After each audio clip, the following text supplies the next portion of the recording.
मैं प्रफुल्ल चंद्र त्रिवेदी बिहार तंबाकू बीड़ी एनबीडी पत्ता व्यापारी संघ का महासचिव हूँ।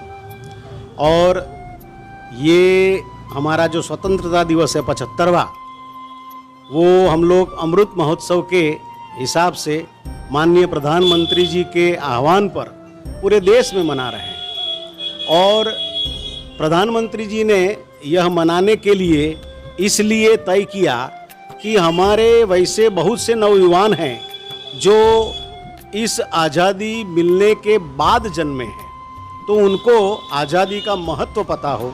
हम लोगों को आज़ादी कैसे मिली, किस ढंग से मिली, आज़ादी में हमारे पूर्वजों ने क्या क्या बलिदान दिया, ये सब की जानकारी उनको होनी आवश्यक है, तभी आज़ादी का महत्व भी पता चले। इसीलिए माननीय प्रधानमंत्री जी ने पूरे देश में यह सभी को अपील की है कि आप 13, 14 और 15 अगस्त को अपने अपने प्रतिष्ठानों पर, अपने अपने घरों पर हमारा तिरंगा लहराएं और हमारी देश की एकता, अखंडता और अमृत महोत्सव को बढ़िया से मनाएं।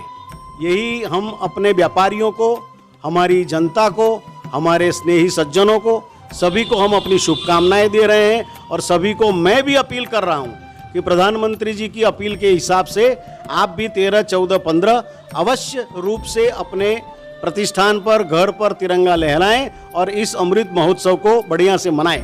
जय। प्रफुल्ल साहब, एक सवाल आपसे कि देश में कई ऐसे युवा हैं, क्योंकि ये देश जो है युवाओं का देश कहा जाता है, भारत सोने की चिड़िया भी कहा जाता है, तो युवा जो है वो देश की मुख्य धारा से भटकते नजर आ रहे हैं, तो उन युवाओं को क्या रहेगा? युवाओं को मुख्य धारा से भटकने का प्रश्न नहीं होना चाहिए, क्योंकि हमारे देश में खास कर के पिछले 10 साल में इतना रोजगार का अवसर पैदा हुआ है। और भारत के अंदर में हमारे प्रधानमंत्री ने भी यह कोशिश की है कि प्रत्येक युवा को काम मिले, इसलिए भटकने का काम नहीं है। उनको चाहिए काम करना, स्वरोजगार पैदा करना और नौकरी भी अच्छे से अच्छे ढंग से जहाँ भी करे वहाँ करे, तभी देश की तरक्की है। हमारे देश के सारे नौजवानों को हम अपील करते हैं कि खूब तन मन धन से अपना प्रयास करें और देश की उन्नति में अपना योगदान दें। धन्यवाद।